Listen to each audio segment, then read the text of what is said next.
And we are live. And here I am with the wonderful agent, Lucinda Halpern, who has a new book out. That's wonderful. Lucinda, mazel Thank tov. you. Here it is. Get signed. Thank So, you so, so so, much. so finally you've joined your clients and you're now a published author. And it is just as wonderful and transformative and rewarding as I tell authors it is. Okay, and we're a little limited for time because you are so busy representing great writers, and I will try and be brief, even though that's very difficult for me. So, hi everybody, I'm Mel Rosenberg, and I am the host of the children's literature channel, the New Books Network, and I'm here with the wonderful, wonderful literary agent, owner of an agency, which of course is eponymous, and you've just had a book come out with Hay House entitled Get Signed. So welcome to Lucinda Halpern. Thank you. First of all, I always ask my wonderful interviewees your name, Lucinda. I don't know any Lucindas. And Halpern, a few words about who you are. Yeah.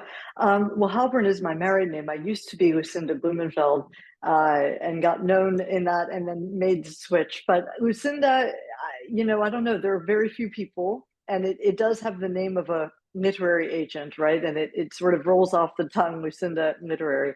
A bit about me, I started through what I called the side door in publishing, which is something I always advise aspiring authors to do. Never enter through the front door, try to find the side door.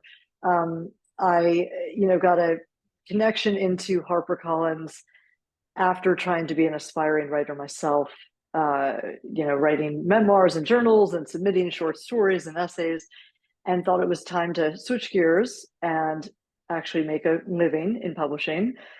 And through that experience of working first at HarperCollins and then at Scholastic, I learned everything about pitching to the media, advocacy for authors, what it took to fight for authors. As I say in my book, working with a book to see it on its rise to fame before the world knew its name is one of the lines. And online marketing, which, was sort of prescient at Scholastic. They were always kind of the forerunners and really paying attention to what the internet was doing for their authors, and leveraged that to get a job as a literary agent without any list, without any clients, basically no guarantee of money. But one person, because it only takes one, saw the sort of talent and the hustle and, for whatever reason, let me take a try at it. And, the rest is sort of history. I always was going to have my own company. I was always an entrepreneur. That was always in my future. Started Lucinda Literary now 13 years ago, specializing in what I call big idea books, which applies to nonfiction and fiction alike. I would say we're most known for science-backed books by either PhDs or entrepreneurs. That's sort of my personal gem. But I love commercial fiction. We do have a children's book agent. We do Mind, Body, Spirit. We're open to all great books. So that's a bit of my background. That's wonderful. And you also have a certain period in Canada as a student at McGill. Yes, I did. And oddly enough, or not oddly enough, I now represent a bunch of Canadian writers who have been really successful and wonderful to work with. So, Oh, Canada. I left are Canada. you Canadian, Mel? Yes, Are I've lived in Israel for millions of years, but I grew up in Canada, so I am proud to be a Canadian. Yes, but I'm Israeli. Is that where we're zooming from Israel? Yes, the sun is going down here Wow. near Tel Wow, Aviv, amazing. and we are, as you know, in the midst of a war here that we didn't want, and Yeah, once in a while sirens go off, but they haven't gone off lately. So here I yeah, am. Let's talk about good got stuff, it. Lucinda. So Yeah, yeah. I read your book, and I want to recommend it to all authors who haven't got an agent yet. Regardless, and the book is not necessarily for children's authors, whom you personally don't represent. And yet, I would say for every children's author, yes, get this book, because I've Thank you. interviewed a zumpteen literary agents, and none of them has had the gumption to write a book, and you have. You're a very gumptive person. I never thought of it as gumption. I just think of agents as that not being a passion the way it is for me. The necessity is to find the greatest talent and sell it. I love making a great deal for an author, and I love being an editor and a champion. But in addition to that, I've always had this mission to teach and to really impact writers at large and navigate them through this very mysterious, unnecessarily mysterious industry. With the belief that every writer should have a shot at getting an agent. They've just never had the formula.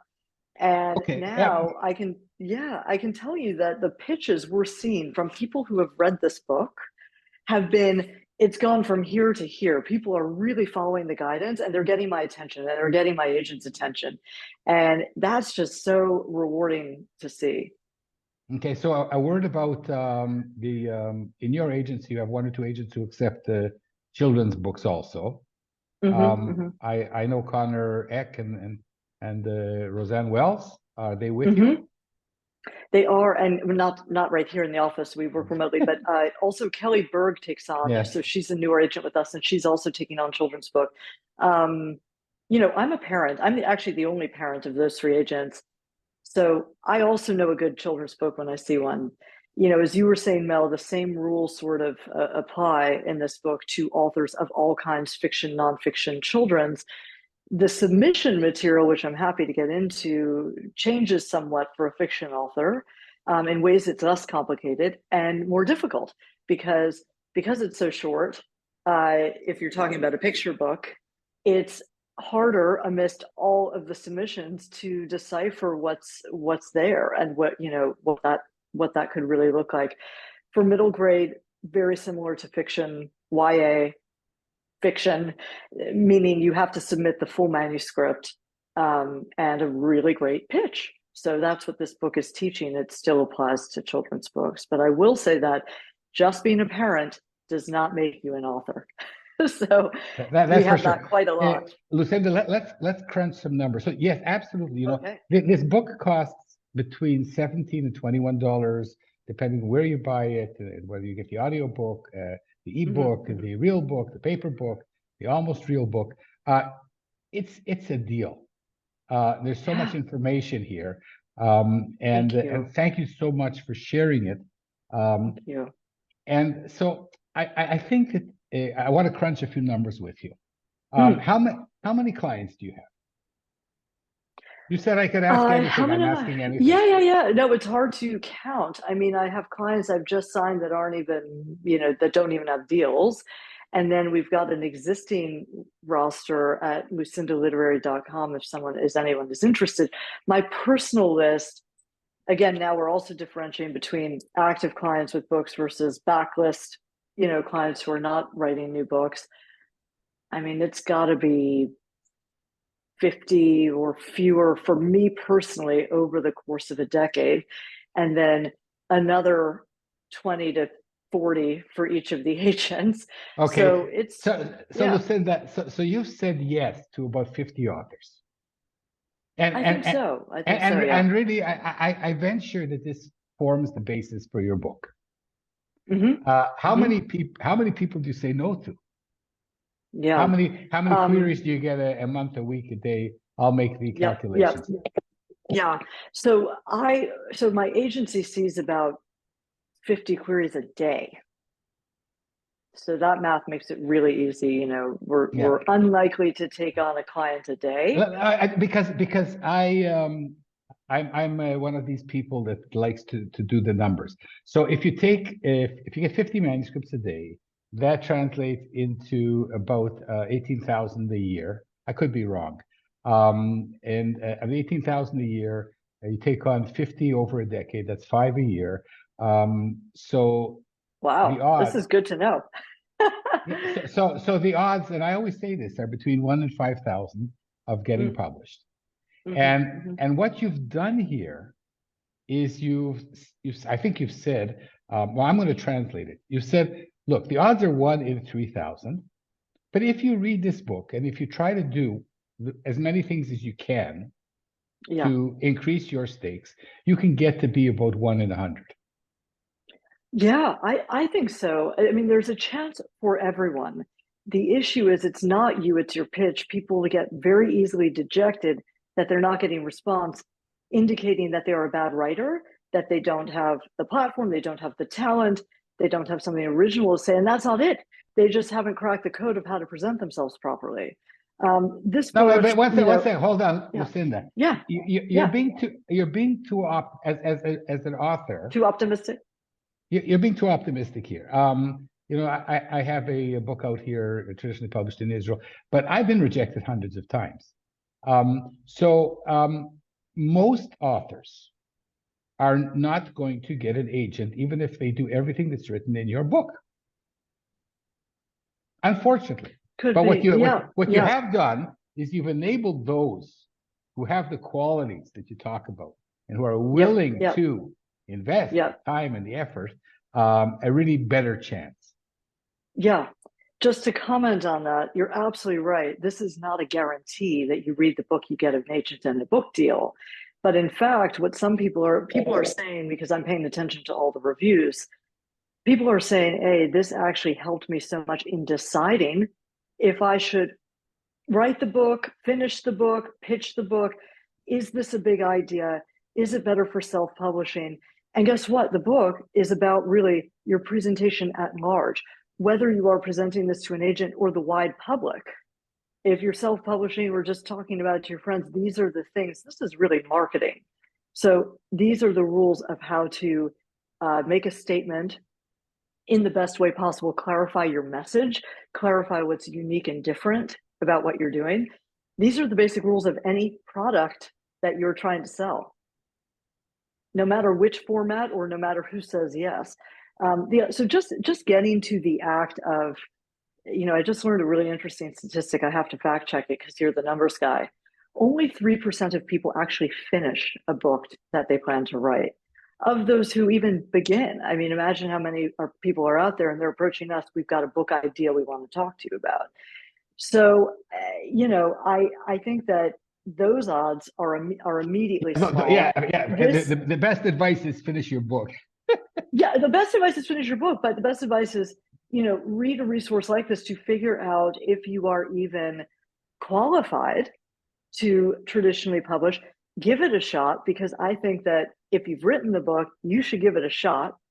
Self-publishing is not the stigmatized. I mean, I have a lot of good things to say about self-publishing, but give it a shot, see what feedback you receive. That could be immensely helpful in continuing to improve your product. You said you've been rejected 100 times. Going back out there, pivoting with a new idea. No, much more than 100 times, Lucinda. You're being much kind. more than 100 times. So, I mean, that's the case for every person. Every person out there has faced rejection. So this is also a formula to motivate you past the rejection and to help you really hone what's unique about you. And to most of the authors who've been on the show, and that's about 150, Wow. I would say the average time to get an agent or a book published is between 8 and 15 years. Oh my. So it takes a lot of time, but mostly I'm talking to children's book authors. Yeah. And you're now a published author in your own right. Do you have an agent, or you sold this to Hay House yourself? So funny. I made the critical mistake of not hiring an agent. And I tell my publisher this because there are these moments. Isn't that crazy? Yeah. But it was the same in writing my book. I thought, I'm a great writer. I can write a book. The minute I sat down to write it, I was like, gosh, I'm a crappy writer, it turns out.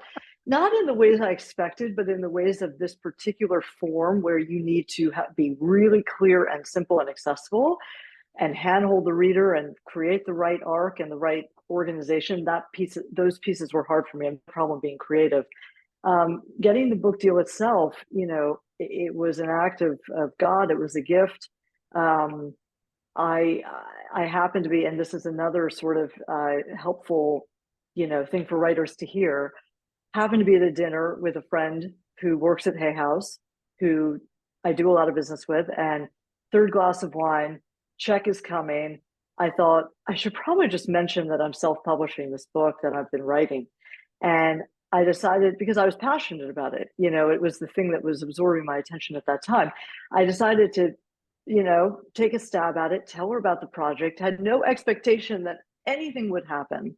And she said, don't self-publish that. We want to commission it. We want to see it. She didn't give me a book deal on the spot. She said, we want to consider it. So I created a book proposal very quickly. I gave them all the information about my platform. I acted as my own best promoter. And then I was given this book deal, really not with a bad advance at all. And this full editorial team, marketing, publicity.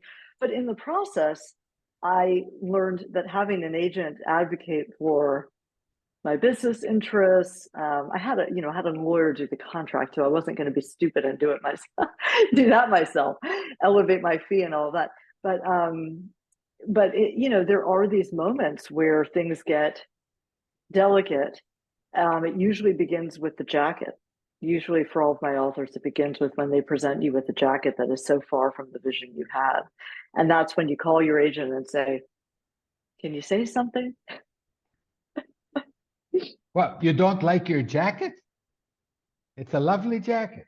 Oh, I love my jacket, but that's because I, in the nicest way possible, had to act as my own agent and say, these are the things that aren't working. And then I did the really bizarre thing of asking to hire my own designer and have them pay for it. And this Hay House is a very unconventional publisher in this way. Plus, we know I have a great relationship with them. So, but fortunately or unfortunately, they set a precedent with me that now I'm telling my authors, you can actually tell your publisher if you'd like to engage your own designer. And I can't promise they'll say yes. But Hay House was kind enough, and I found someone great, and he's Canadian, and he's terrific. And we worked together to find a jacket that I thought was really terrific. So show the book again. It's really very nice jacket. Very nice jacket. So we'll see so just to give you a sense of what worked about this. The big title, the fact that it's a short title and that it's big, means that in a Barnes and Noble, it's all the way here and people can see it. It also means that because of this beautiful blue and it's a pen and it's sort of like it doesn't have it can pertain to any genre, any type of person. People are holding it up on social media. Imagine that. That's what a jacket brings. And again, a great revelation, because I always told my authors, don't sweat your jacket. It's just going to be a thumbnail on Amazon. Don't give it too much thought. Well, now I learn the power of a book jacket is everything, actually, in a very visual world. So that's wonderful. And now it's time, now that we understand how your relationship with Hay House developed. By the way, this happens again and again. Getting published is such a one chance in a billion zillion. And it very often happens, you went to powder your nose and you met an editor. Or you had your third glass of wine and you're speaking to somebody from Hay House. It seems to always work like that. And I guess the only advice is talk. Don't be shy. Yes. To say, oh, by the way, I don't know if I should tell you, but I'm writing a book about and once in a while. This is one of the things I say that I've been saying in interviews. You tell everyone you know. And again, this is not just if you're writing the book, but it could be if you have some passion, some hobby, some side job that you're exploring. You can't be nervous and hold that close to the vest. You should be telling people you never know what door is going to open or what connection is going to be made. So there's a lot of fear from writers. I understand the fear of, I'll tell you what I relate to, what I don't relate to. What I relate to is I'm not good enough. So I'm new at this, and I'm not a celebrity or a published author before, or I've self-published, and they're worried that they just don't have the quality, right? And that no one's going to tell them in their immediate circle because they're surrounded by people who love them, who aren't going to give them that critical truth. That I understand. The piece I don't understand is this notion that literary agents are on this pedestal and that they aren't deserving, you're not deserving of their attention, that you shouldn't follow up with them, that you should consider them on this higher plane. That to me is, what would my husband say? Apocryphal. It's BS. We need talent just as much as you need agents. So we are humans. We are people who love books like you are. We are not above you. The fact that our inboxes are full and that we're not getting back to you because we don't see it immediately may be as simple as you caught us at a bad time, the intern was out of the office, your spam filter, you're not in our spam filter, or you were submitting, as many agencies have, through a very complicated query process, or you just didn't get your pitch right. But those things do not take away from the fact that we are on your level and we are people just like you. And that fundamentally, we work for you ultimately. People don't understand that either. Lucinda, one of the things that I do on my show is I interview agents because I think that agents are not understood properly. And I give them a chance to express themselves. I wish in your book you had written how you actually got this deal. It would have been hilarious. Maybe in the second edition, you'll say, "Oh, maybe I should tell you." I have some second book ideas. I'm happy to tell you. I'm the cobbler who went barefoot, and I published this without an agent. And here's how I got my deal. So because otherwise I would never have known. And because I know Hay House, I've interviewed Jill Bolte Taylor, who has a wonderful book with Hay House, and so I know them well, and they're a very interesting publisher because they publish these weird books about crystals and spiritual. And they also publish How to Succeed in Life and business books. Exactly. And they're big authors, what's wonderful about working with them is first of all, they have brand recognition. They've got this enormous email list that people are actually, I'm excited about the next Hay House book. In addition, the authors support one another, have, these bigger platforms. They can get you on the podcast. So that is unlike, even a Random House or a Simon & Schuster. People aren't going around saying, I need that next book from Simon & Schuster. They don't have that direct to consumer identity. So, I couldn't speak more highly of the publisher in working collaboratively with me on the jacket, understanding I know my audience best. They really work with authors, as equals. So that has been enormous. Before we leave, just a couple of free tips from your book. Again, all of my audience, you should run out and buy this book, even if only 10 or 20% applies to you. There are so many gems that you can use. It's so well worth the money. Lucinda, thank you. Few free gems. Yeah, well, I want to focus on children's writers because that's your audience, and I do feel, even though I don't personally I'm not sure because NBN, the New Books Network, I'm going to tell them, Dr. Marshall Poe, I'm going to say, this interview is not just about children's books. This is across the board. Go ahead. Speak to the children's authors. These are my main folks. Yeah. So just to, literally show you, because you can decide as a children's author if this is right for you. Of course, you can't see it, but I can tell you that every single chapter here is relevant. So first you have like sort of a basic, what value does a literary agent provide in addition to just brokering the deal, because we're not just real estate brokers, we are your lifetime advocates. And it's incredibly important to find and interview and sign with the right agent, not just the first one who loves you necessarily. I mean, often that's a great indication of the partner you should be with, but again, this person works for you and it's a long partnership, and you need to ask questions as one of, I interviewed 20 people for this book, editors, best-selling authors in all spaces, agents. So you don't have to just take my word for it. And first fact, they all take authors from the slush pile. 20 years into their career or more, they're still signing first-time talent and getting excited about it and shaping their work. But I was going to say that, one of my authors, one of the authors I interviewed for the book, Lisa Unger, said that a question she asked her agent that she was interviewing was, are you going to drop me if the book doesn't sell? What are we going to do if the going gets tough? Really good question to ask when you're interviewing agents. So first we talk about agents as the author's secret weapon. Discover your big idea. Applies to children's fiction and nonfiction as well. What do I mean by this? It means that it can't be for a niche audience. It means that it has to feel like it's different and new, which is the next chapter. How do you decide on your differentiator? How are you looking at the market to distinguish where you fall in it?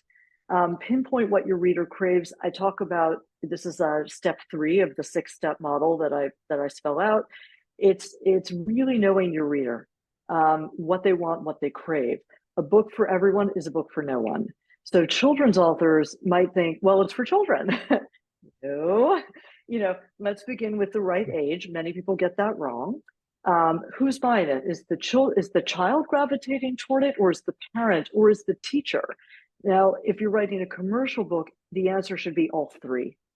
So that you have to really think about that, because, for instance, a lot of parents write books, they're first-time authors, and they're writing a book that makes a lot of sense to an adult,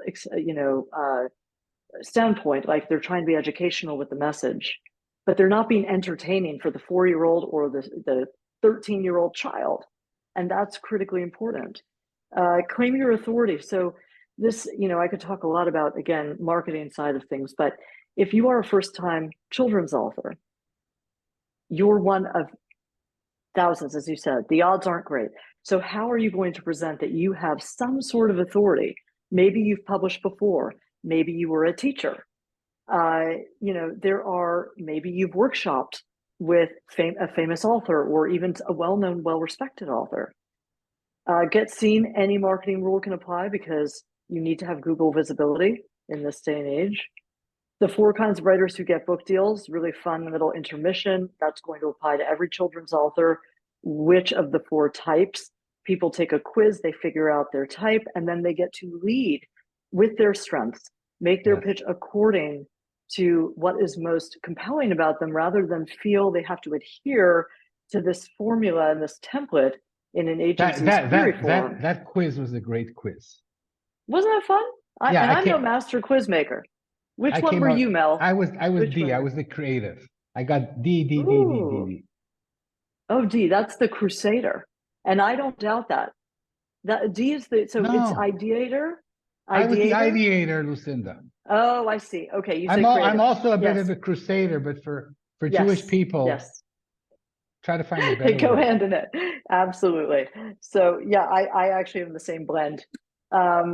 And then pitch persuasively. So that's, again, how you now use your writer type to create the best pitch, no matter what the formula is on that website of the agency you're submitting to. There are still key things we're looking for. That's what that chapter is about.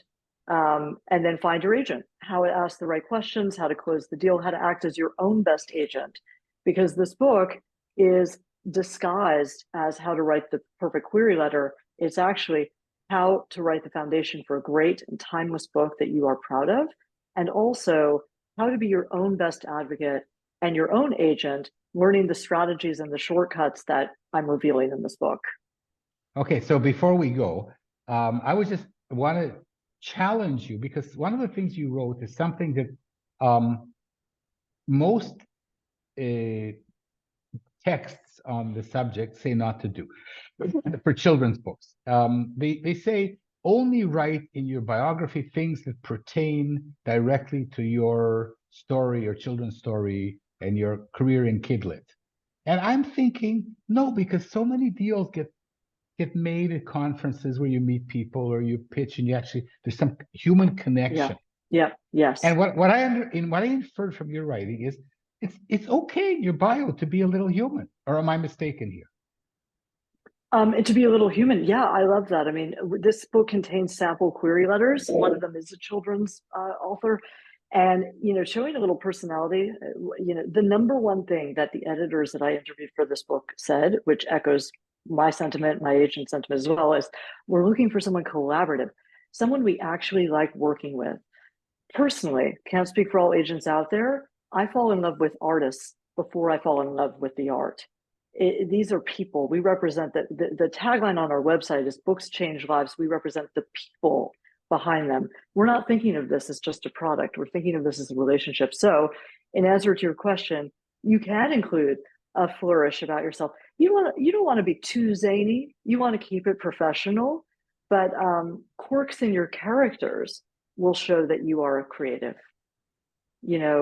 aim for memorable, aim for surprising. So Info memorable. info memorable? Yeah, we just invented a new word. Lucinda, we have to go. You have, and I want to say something to you in private. So we're going to say goodbye to all our wonderful audience, and then I'm going to ask you to go and come back. So there's something I'm dying to tell you, but I cannot tell everybody. One second. No, it's not a bad thing at all. So Lucinda Halpern, you have your own agency. You have your own take on life. You are a brilliant supporter of so many wonderful authors, and it's been great interviewing you. And congratulations, a huge big mazel tov on your book. Get signed. So everybody, get out and buy this book. It's really an eye opener, even for people who think that they know everything. There's a lot to be learned from your book. Published. Thank you. Let me say one more thing, Mel, about this month. The bonuses. Thank you. So if you go to getsignedbook.com, there is a bonuses page. If you have bought this book, you should enter your receipt on Amazon. We'll trust you. I mean, if you don't still have the receipt, you can tell us. And then you get access to these videos, full videos, to a submission tracker that has been used to successfully find agents, to a workbook that can be your companion and keep you productive. I mean, we've spent a lot of time creating these bonuses. So wherever you buy the book, come back to the website, tell us you bought it, and we will give you these bonuses. It's getsignedbook.com/bonuses. Okay, and I will share this in the material of the interview. Please, thank you. Lucinda Halpern, it's been wonderful. Go out and come back.